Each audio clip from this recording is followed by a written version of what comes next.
Driving on snow and in icy conditions might seem like a pretty intimidating thing to do for many drivers, but it's certainly not something you need to avoid, especially if that means missing out on Australia's amazing ski resorts in the height of winter. With a little bit of preparation and some thought, driving in snowy conditions can be perfectly safe and stress-free. Here's how. Perhaps the best piece of advice is also the simplest. Slow down. Visibility is reduced and your stopping distances increase. So by traveling slower, you have much more time to deal with those two new hazards. As a general rule, halve the speed limit of any particular area you're in, but a better rule than that is drive to the conditions. If you're feeling a bit nervous about the situation, just pare it back by a few kilometers per hour. Also, keep your distance from that car ahead. Even more distance is required to stop if they do something unexpected or if you hit a patch of snow or ice. For this particular trip, I've taken a Mazda CX-80, which is an all-wheel drive. And in snow and ice conditions, there's no question all-wheel drives and four-wheel drives are definitely your best bet. But don't think there is such a thing as a silver bullet. Regardless of the conditions and regardless of the technology that's underneath you, the same rules apply. Slow down, allow extra time for stopping and thinking of all the things going on around you. It's best to keep all driving assistance systems switched on, unless you get completely stuck, when switching traction control off can help you out by allowing a bit of wheel spin, but remember to switch it back on as soon as you're moving again. Perhaps the most insidious of hazards up here on the mountains is black ice. Snow you can see, but black ice is much harder to, and sometimes it's completely invisible. And worse than that, it's probably the lowest friction of all the ices. So if you hit it, you have basically no control of the car. So once again, reduce your speed limit. So if you do happen to hit a patch of black ice, you've got all the control you need to resolve the situation.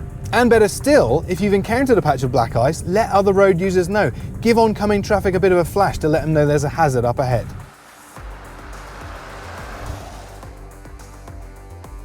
In some areas, it's the law to carry snow chains in the vehicle at all times, even if you don't end up needing them. If you've already watched our video about fitting snow chains, you'll know it's a fairly simple process. And while they certainly add a lot more grip and safety in icy conditions, there's still a few things to think about behind the wheel. Snow chains are not intended for use at speed, with many manufacturers recommending driving no faster than about 30 or 40 kilometers per hour. Chains must only be used on snow-covered roads. As soon as there's clear asphalt again and it's safe to do so, remove them. If you're planning a longer trip, let someone who's not coming with you know your plan. Therefore, if something unexpected happens, there's someone other than people in the car who know what you're up to. Keep your lights on with dip beam and know where your fog lights are. Thick fog is common and your lights make it easier for you to see, as well as making you more visible to others. Longer trips in the snow and ice can be way more exhausting because concentration takes a big toll on the driver. So allow extra time and lots of extra breaks. Go gentle on the pedals. Brake longer and earlier so you have enough time to stop even if there's unexpected slippery conditions. And the same goes for the accelerator. Gentle acceleration will avoid spinning a wheel if you hit an unexpected patch of snow or ice. And when we're talking about gentle things, the same goes for the steering wheel. If you allow the car lots of time to settle, it won't throw any surprises at you. So in corners, slow down nice and early before the bend and turn in gently and smoothly. Most Australian alpine regions have orange poles along the sides of the roads, and they indicate the limits of the sealed surface. Now that's particularly important if you have very deep snow, because you can lose sight of the line markings and the road itself.